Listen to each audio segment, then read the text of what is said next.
el tren Ramirez.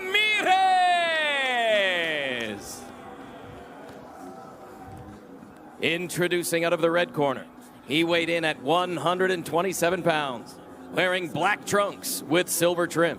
He brings a record of 13 wins with only 1 defeat, 7 victories coming by way of knockout. From Barranquilla, Colombia, Brandon El Matrayo Valdes.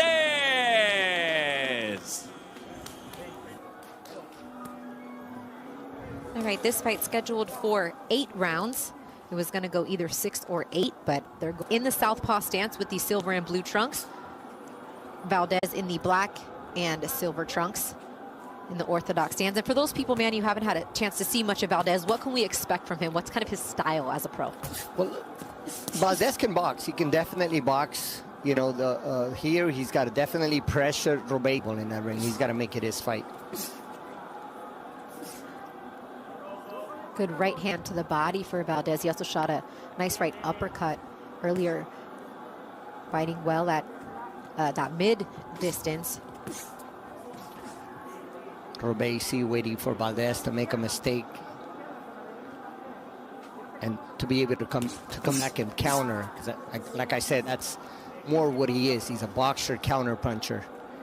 He's not a slugger. He's not a, you know, he's not going to sit there and bang with you. He's going to wait for an opportunity for you to make a mistake and counter you. Robeisy Ramirez, still, as you mentioned, Manny, learning that pro style. This just his 7th professional fight after over 400 amateur fights. And some of the things that him and Coach Salas have been working on is sitting down on the punch, utilizing his legs a little bit more as a pro has kind of been a point of emphasis for Ismael Salas and Robeisy. Correct. He's, you know, teaching him how to become a pro. Ooh, nice counter left hand there. Yep. Nice counter left there, yes, by Robeisy. Now he's got to follow up. Down to the body with the right hand as Valdes keeps that guard real high. Open up Valdes nice. With a fighter. Ideally, most fighters want to get their lead foot on the outside to dictate. Always the battle for position between the orthodox fighter and the southpaw. This is the 15th professional fight for Valdes, more than twice as many as Ramirez. And good start here, good body shot there from Ramirez, but Valdes very much holding his own here in round 1. Definitely, Valdes definitely looks like the bigger. Media en la larga distancia, todos los golpes tú se lo das de contragolpe, ¿no verdad?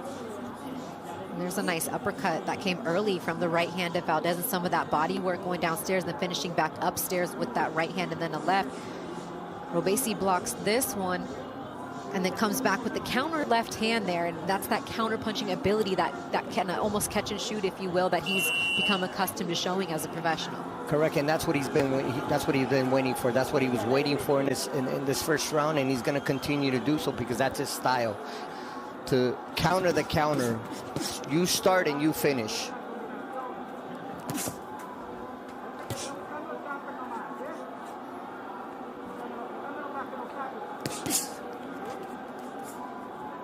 Robeisy working off of that jab, timing his punches, waiting to land that left.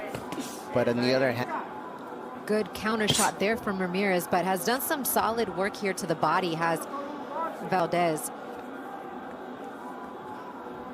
It's just tricky because Ramirez is also pretty good with his angles and his footwork, so it's timing as well. And that's why he's making Valdes miss a lot of these shots, like right there. Correct.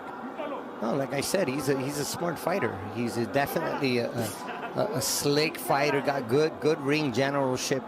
Knows how to get in and out of situations. Knows how to get out of trouble. Keeping his guard up and nice and high. But he's got to be able to come back and counter, as I said. On the other hand, Valdes, he's got to be the pressure fighter. He understands this is in his show. You know, he's on the B side, so he's got to try and make it a dogfight, but at the same time, it's controlled aggression. He's got to be careful. He's got to be smart. I think he's doing a good job of that so far. And still around here if he continues under this last minute to be more aggressive. It's just tough because you never know exactly what the judges are looking for. The guy sitting back and waiting to counter, that's a little more. There, Valdes keeping his guard up. Nice and high, as he should. Valdes, the one coming forward, applying. Efficient aggression of Robeisy Ramirez, and he doesn't throw much, but when he does, he's pretty effective. And there is Edgar Berlanga, 15-0, 15 first-round knockouts. He's coming up later tonight, taking on Ulysses Sierra. Maybe he sees round 2 tonight as we take a look at a left hand there from Robeisy Ramirez. Didn't throw a lot of punches, but was accurate with what he did throw. But it was Valdes kind of pushing the action, particularly at the very end there of the round. You're right, not a high punch output from Robeisy, but he's a pretty accurate puncher. He's a pretty accurate counter puncher at that. We don't see a whole lot. We don't see him carrying a whole lot of power in this weight class for Robeisy. I believe this is his first fight at 120. The Valdes's corner there by Estrellita Hassel. Maybe come out and be more aggressive, as we can see. Well, it's a way for him to try to, get some of these rounds, because he ended that round too strong. And if Robeisy's gonna always wait to counter, why not? If you're in good condition, you've been 10 rounds before, you've been 8 rounds before, you've been there. This is only the second time that Robeisy has had a scheduled 8-rounder. Push the pressure, push the action, let your hands go, make him think. And he's doing that now, here in round 3. Yes, Valdes won the distance in his last fight. He went 10 rounds, so he knows what it is to go into deep waters, to take the fight in deep, and he's in shape for it, as you can see. Yeah, taking his time, showing his defensive prowess as he's blocked a lot of these shots from Valdes. Creating angles, moving side to side, stepping away from danger. But he said maybe perhaps work behind the jab before you take that step back. Jab, take that step back, and maybe have a Valdes run into something. But you got to do it behind the jab. Nice body shot from there. The body, nice. And showing some hand speed there is Robeisy Ramirez on that combination. Good combination punch in there by both fighters. Yep, Valdes getting that right hand through as well. Comes around the guard with the right hand. He's not being either fighter's not being one-dimensional, and that's just, they're being creative on the inside, trying to create openings, as you said. With Valdes trying to throw that right hand behind that guard, just like you would a left hook. You're trying to do the same thing with that right hook. You see Robeisy sticking out his tongue, feigning, trying to get some style points, perhaps kicking up that left leg there, and you feel his confidence. And again, the left hand has found a home right down the middle there on Valdes. Notice when Robeisy lands that left hand, he automatically steps out with that right foot to establish position. 17 knockouts, taking on Masayoshi Nakatani. What could be a very entertaining fight. Nakatani coming off the only loss in his career to now unified lightweight world champion Teofimo Lopez. That's coming up later on ESPN in the co-feature tonight. Nakatani, no headbutts. almost 6 foot tall for a lightweight. Wow, incredible. And Felix hasn't had the easiest time in his career with taller fighters, so we'll see how he handles that tonight after a statement win in his last fight, a first-round knockout in his last fight in the bubble. He wants to be in the conversation at 135. It's a talented division. He said, more of that later, but excited to see him back, and that should be a good fight coming up on ESPN in our co-main event. Christina Poncher and Manny Robles here with you. Round 4 scheduled for 8 between Robeisy Ramirez and Brandon Valdes. Tactical fight, but entertaining fight. A little bit of body work, some good footwork, some nice defensive prowess, some good counter punching here from Robeisy. Robeisy getting comfortable, as you can see up in that ring, controlling, perhaps trying to get Robeisy to, fight. How does he do that? Yeah, how can he get him to engage a little bit? He's got to pressure. He's got to stay on top of him. He's got to start and he's got to finish. That's what Valdes needs to do. There he goes. That's a good start. Down to the body, and he's going to get warned for a little bit of a low blow there by referee Russell Mora, hitting that belt line to start that combination from Valdes. He's got to get right back at it again if he wants to have a chance versus Robeisy. Robeisy, years to be able to do, and we're talking about a guy that turned pro, a year ago. and has only this now 7 professional fights. His defensive prowess has been something to watch, and we'll see more of that in our main event too, with Shakur Stevenson, again, a guy that rarely gets hit in fights.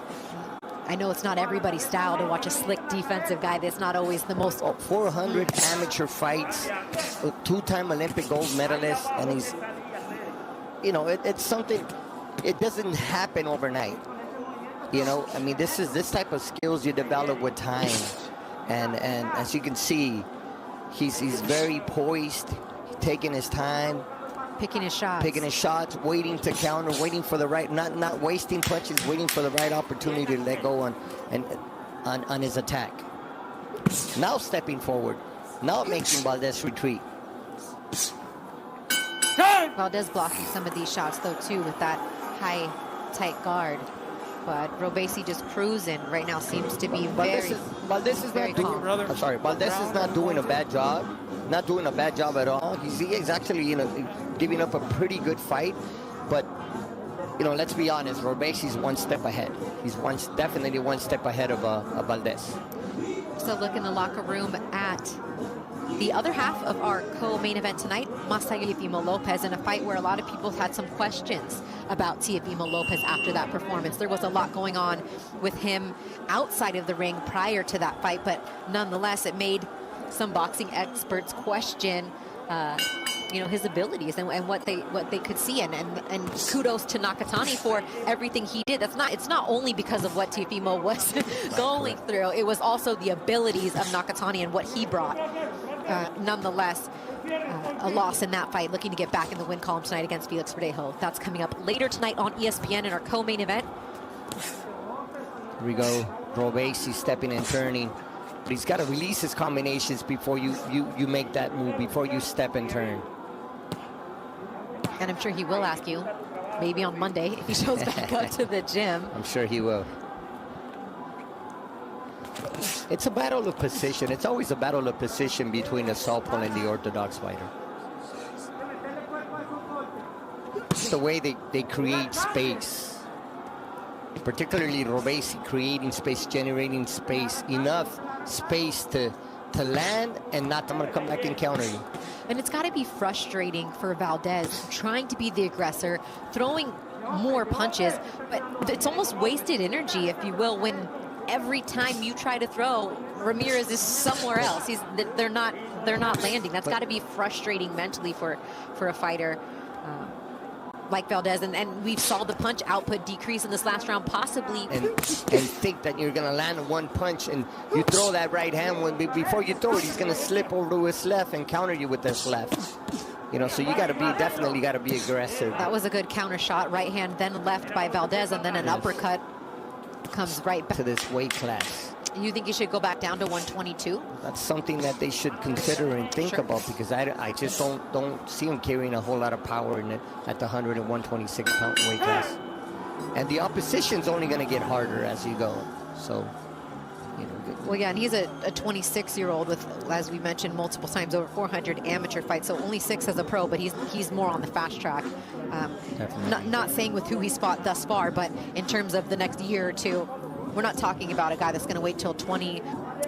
And let's talk about another special talent here in Jesse Bam Rodriguez, the younger brother, barely, of Joshua Franco. So keep your eyes out for that one. He is definitely one to watch coming up in our next fight under the tutelage of one of the best in the game, Robert Garcia, and the Robert Garcia Boxing Academy. On the other hand, Robeisy can't get too comfortable in there. And Robeisy going down to the body, and that's actually something Valdes hasn't done a lot here in these last couple rounds. He hasn't done much work to the body at all, and something. But it's hard. I mean, we talked about the footwork, the angles where his defensive prowess. It's like he's not necessarily just standing. As you just saw a second ago, taking his shots, eating Valdes's leather, and just like, hit me again.